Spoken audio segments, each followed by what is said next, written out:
नमस्कार, दैनिक शिव सभी का बहुत बहुत स्वागत है। पहाड़ी की बात करें तो हाल ही में भाजपा की ओर से काफ़ी जश्न मनाया गया और कहीं ना कहीं ये कहा गया कि पहाड़ियों को एसटी का दर्जा दिया जाएगा।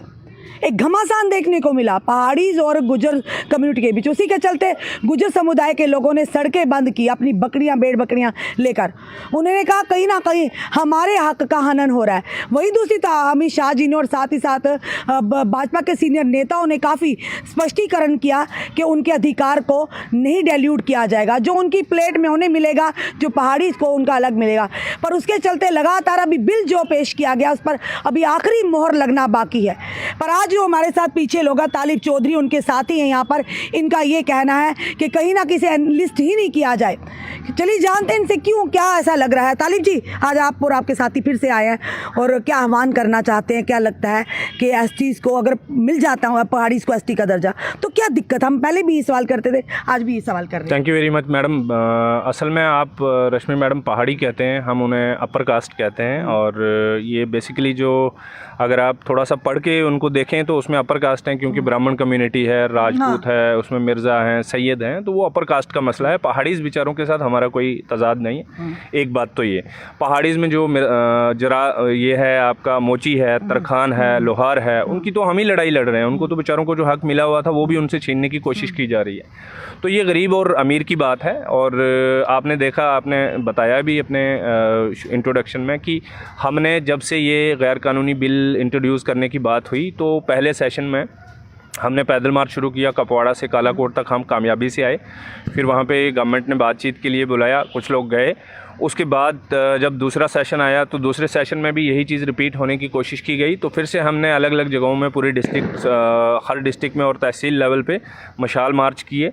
अभी थर्ड फेज़ है इसका और इसमें ये सेशन जो है 4 दिसंबर से शुरू होने वाला है। और इस सेशन के अंदर हमें खदशा और ख़तरा ये है कि कहीं ये इलीगल बिल जो है, क्योंकि गवर्नमेंट हमेशा कोशिश करती है कि वोट पॉलिटिक्स के लिए कुछ ना कुछ इस तरह का किया जाए कि जो रियल आइडिया ऑफ रिजर्वेशन है उसको भी डाइल्यूट कर दें और अपने वोट्स की खातिर, चंद एक वोटों की खातिर कुछ लोगों को खुश भी कर दें। तो हमारा मानना ये है कि इस बार हमारा फिर से हमने ये फ़ैसला लिया है कि अगर गवर्नमेंट 4 तारीख से जो सेशन शुरू हो रहा है पार्लियामेंट सेशन, उसके अंदर अगर इस इलीगल बिल को इनलिस्ट करती है तो हम फिर से, हमारे पास आखिरी हथियार बचता है पैदल मार्च फिर से रिज्यूम। दिक्कत क्या, मुझे ये बताइए, क्योंकि भाजपा के नेताओं ने भी कहा था जब ये बड़ा संघर्ष हुआ था, एक घमासान देखने को मिला था। पहाड़ी कबीला तो बड़ी खुशियां मना रहा था कि जो 70 सालों से, 40 सालों से, 30 सालों से अधिकार से वंचित होने वो अधिकार दिया भाजपा सरकार ने। तो कहीं ना कहीं उन लोगों ने सामने मीडिया के आकर भी शुक्रिया किया था भाजपा देश के प्रधानमंत्री नरेंद्र मोदी का। पर वही दूसरी तरफ गुजर समुदाय के लोग भी सड़कों पर उतरे थे। पर अगर उन्होंने ये कह दिया था, भाजपा के नेताओं ने, केंद्र सरकार ने भी कह दिया था कि आपका जो अधिकार है उसे डाइल्यूट नहीं किया जा रहा, ना ही आपके प्लेट की रोटी उठाकर उन्हें दी जा रही या उनको आपका हक दिया जा रहा है, फिर दिक्कत क्यों आ रही है आप लोगों को? मैडम, मसला ये है कि ये देश जो है भाजपा के कहने से, कांग्रेस के कहने से या किसी और के कहने से नहीं चलती। ये सियासी लोग हैं और सियासी लोग हमेशा ज़्यादातर बातें जो हैं वो जुमले के तौर पे कहते हैं। ये मैं नहीं कह रहा हूँ, होम मिनिस्टर साहब ने खुद कहा है कि जुमलेबाजी होती है ये सब। तो वो जुमले थे, वो झूठ था। अब मसला ये है कि आप कानून की बात करिए ना। ऑनरेबल सुप्रीम कोर्ट के अंदर E V Chinmaya versus state of Andhra Pradesh 2004 के अंदर एक केस गया जिसके अंदर रिजर्वेशन विद इन रिजर्वेशन, यानी कि शेड्यूल कास्ट के अंदर एक गवर्नमेंट ने महसूस किया, आंध्र प्रदेश गवर्नमेंट ने महसूस किया कि एक जो क्लास है उसको रिजर्वेशन का खासा फ़ायदा हो गया है, हम उनको एक शेयर दे देते हैं, बचा हुआ शेयर जो है बाकी जो कम्युनिटीज़ हैं उनको दे देंगे। तो सुप्रीम कोर्ट के अंदर जाते ही ये तो उड़ गया। ये मैं EV Chinmaya versus state of Andhra Pradesh case की बात कर रहा हूं जो सुप्रीम कोर्ट के अंदर है। मैं मतलब ये किसी मिनिस्टर की बात नहीं कर रहा, बीजेपी के किसी नेता की बात नहीं कर रहा हूं, सुप्रीम कोर्ट की बात कर रहा हूं। तो उसके बाद ऑनरेबल सुप्रीम कोर्ट ने एक लार्ज बेंच बनाया था जिसमें 7 जजेस थे उस बेंच के अंदर। उस दिन से लेके 2020 के अंदर ये बेंच बना था, उस दिन से लेके आज के दिन तक ये बेंच कभी मीट ही नहीं हुआ। ये आपस में ये जजेस हजरात जो थे नहीं मिले। तो यानी कि अब इंटैक्ट कौन सा ऑर्डर होगा जो 2004 में हुआ था कि quota within quota, reservation within reservation is not permissible in India. तो अब बताइए, ऑनरेबल सुप्रीम कोर्ट को माने जो जिस कानून से देश चलता है उसको माने कि हम जुमलों की बातें करें। तो इसलिए हमारा मानना ये है कि ये बिल्कुल कतई झूठ बोलते हैं। कॉन्स्टिट्यूशन आइडिया ऑफ रिजर्वेशन पूरे इंडिया के अंदर बवाल मचा हुआ है, उसमें बसोत्रा साहब बहुत अच्छे से आपको ब्रीफ करेंगे। और पूरे हिंदुस्तान के अंदर जिस तरह से रिजर्वेशन को डाइल्यूट करने की कोशिश की जा रही है, उसके अंदर ओबीसीज हों, उसके अंदर शेड्यूल कास्ट हों, उसके अंदर शेड्यूल ट्राइब हों, जितनी भी रिजर्वेशन हैं उनको ख़त्म करने की कोशिश की जा रही है, जिसके लिए हम पूरे देश भर के अंदर बसोत्रा साहब जाते हैं, बाकी लोग लड़ते हैं। हम भी अपने लेवल पे जितना हमारे अंदर सकत है हम यहाँ पे बात कर रहे हैं। ये एक चीज़ रश्मि जी समझिए, मैं इसमें ये आखिरी बात बता रहा हूँ आपको कि हमारी ये लड़ाई कोई सिर्फ इसलिए नहीं है कि शेड्यूल ट्राइब के लिए, हमारी लड़ाई आइडिया ऑफ रिजर्वेशन के लिए भी नहीं है, हमारी लड़ाई idea of constitution of India को बचाने की भी है। देखिए, इस देश का कॉन्स्टिट्यूशन बचेगा तो रश्मि जी आप इंटरव्यू कर पाएंगी, नहीं यहाँ लॉलेसनेस होगी, कानून नहीं होगा तो आपको जिसका दिल करेगा गोली मार दी जाएगी, जिसका दिल करेगा मुझे उठा के फांसी पे लटका दिया जाएगा। तो इस देश के कॉन्स्टिट्यूशन का बचना इंपॉर्टेंट है, जो डॉक्टर BR अम्बेडकर बाबा साहब ने इस मुल्क को दिया है, उसमें सारे के सारे लोगों को इकट्ठा आगे बढ़ाने की कोशिश है। हम देश को आगे बढ़ाना चाहते हैं, तो देश तभी बढ़ेगा जब कॉन्स्टिट्यूशन बचा रहेगा। चंद लोगों की जो है अपनी आइडियोलॉजी और चंद लोगों के अपने आइडिया से देश आगे नहीं बढ़ सकता। चलिए बसोत्रा साहब, रविंद्र रैना भारतीय जनता पार्टी के प्रदेश अध्यक्ष कहते थे पहाड़ी और गुजर जो समुदाय वो दोनों मेरी आंखें हैं, तो बराबर का देखना होने, तो आप इस चीज़ को कैसे लेते हैं? क्यों, आखिर क्या नुकसान है, क्या होगा? क्योंकि कहीं ना कहीं अगर पहाड़ी को एसटी की बात की है दर्जा देने की, तो पहाड़ियों का उन्होंने साफ तौर पर कहा कि आने वाले समय में भाजपा को पूरा समर्थन करेंगे जितना भी पहाड़ी है। अगर आज वो एनलिस्ट नहीं होता है या अपनी बात से मुकर जाते हैं, आपको नहीं लगता कहीं ना कहीं गुजर समुदाय है या पहाड़ी जो है, पहाड़ी कहीं ना कहीं वोट बैंक उनका टूट जाएगा भाजपा का? ये एक घमासान चल रहा है, हमें भी समझ नहीं आ रही है। देखिए, भाजपा के लिए एक दिक्कत है, भाजपा अपर कास्ट लोगों की पार्टी है, वो अपर कास्ट के हित के लिए ही काम करती है। पर वो तो कहते हैं हम समानता की बात, देखिए ये कहना पड़ता है, एक विधान, एक प्रधान, एक ये कहना पड़ता है, ये कहना पड़ता है। जैसे मोदी जी खुद को ओबीसी कहते हैं, और 2014 में सरकार में आए, 2015 में उन्होंने 314 IAS OBCs को उठा के बाहर फेंक दिया। तो ये कहना इनको पड़ता है, लेकिन करना क्या पड़ता है वो देखना पड़ेगा। कंसेप्ट ऑफ रिजर्वेशन जो है वो बहुत इंपॉर्टेंट है।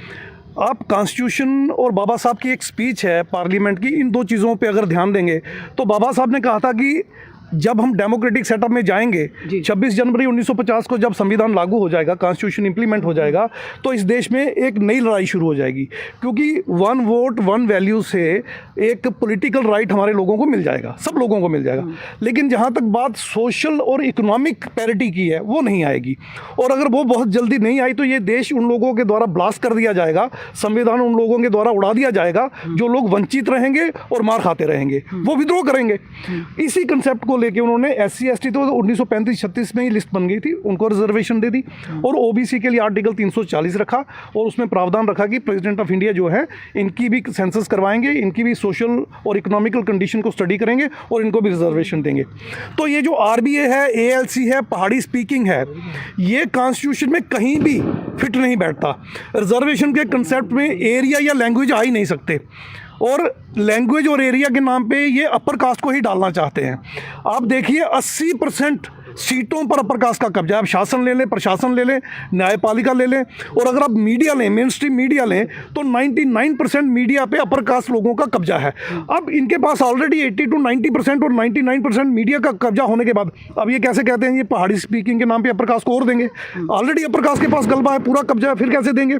और इसी तरह से OBC में भी ये कुछ ऐसी जातियों को ऐड करना चाहते हैं कि जिनके पास ऑलरेडी जो इन 80% लोगों के बीच में से आती हैं, यानी अपर कास्ट जिनका 80% कब्जा है उनमें से आती हैं, जिनके पास 100 में से ऑलरेडी 80 सीटें हैं, जिनकी पॉपुलेशन 5 से 6% भी नहीं है, उनको आप और देंगे, पहाड़ी स्पीकिंग के नाम पे देंगे, या नई जातियां ऐड करेंगे और दे देंगे। तो फिर जिनके लिए ये रिजर्वेशन का कंसेप्ट रखा गया था उनको कैसे मिलेगा? बेसिक मुद्दा मैं आपको बता दूं कॉन्स्टिट्यूशन में क्या है।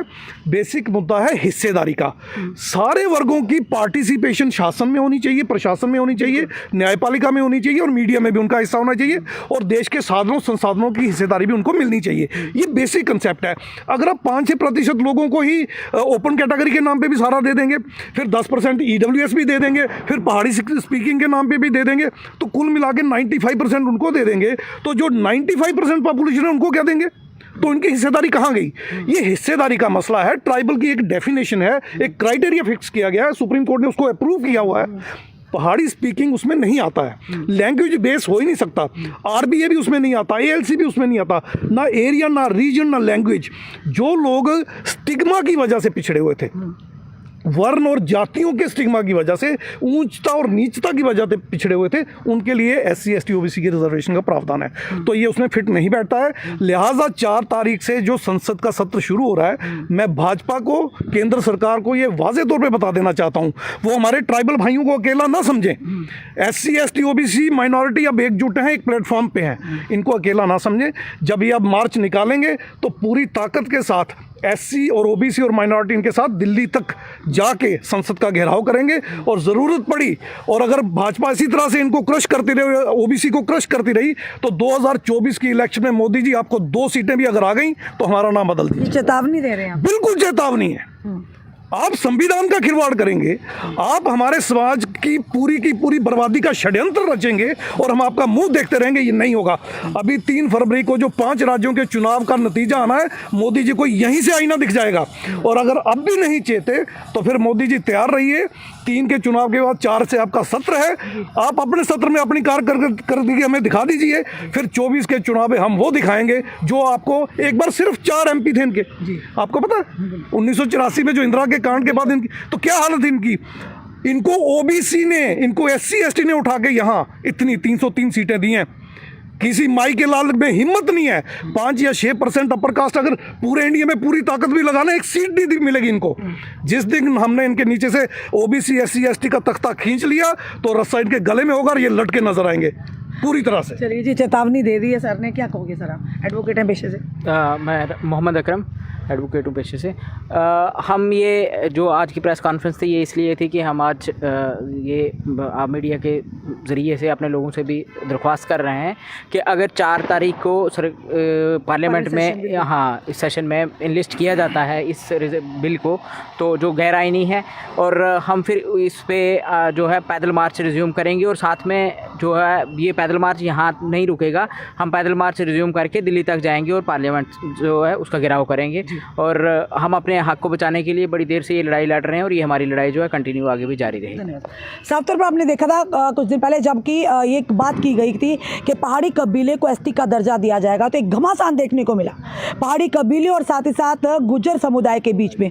पर आज उन्होंने कहा कि 4 तारीख से पार्लियामेंट सेशन शुरू होने जा रहा है, इनका यह निवेदन है देश के प्रधानमंत्री से, इस बिल को अनलिस्ट ना किया जाए, क्योंकि कहीं ना कहीं लग रहा है कि हमारे जो हकों का है हनन हो रहा है। और देखा था आपने किस तरह से गुर्जर समुदाय के लोग, गुर्जर जो बकरवाल लोग हैं समुदाय को, सड़कों पर उतरे थे अपनी भेड़ बकरियां लेकर। उन्होंने साफ तौर पर कहा था कि पहले भी जिन्हें कहा था कि इस तरह का हनन नहीं होगा, पर वही दूसरी तरफ भाजपा ये कह रही थी, उनके दिग्गज नेता ये कह रहे थे कि किसी के भी हकों का हनन नहीं होगा। क्या लगता है उनकी करनी या ये जो लोग कह रहे हैं किस में सच्चाई है? और साथ ही साथ चेतावनी भी दे डाली है कि अगर इनलिस्ट किया गया तो आने वाले समय में पैदल मार्च शुरू होगा, ये जम्मू तक रुकने वाला नहीं, ये दिल्ली तक पहुंचेगा, जिसका खमियाजा सरकार को आने वाले समय में भुगतना पड़ेगा। आपका क्या कहना है इस वीडियो को देखकर? अपने कमेंट, अपने सुझाव हमें ज़रूर दीजिए। इस वीडियो को जितना हो सके शेयर कीजिए। जुड़ रहे ऐसे हमारे साथ अगले अपडेट के लिए। जय हिंद, जय भारत।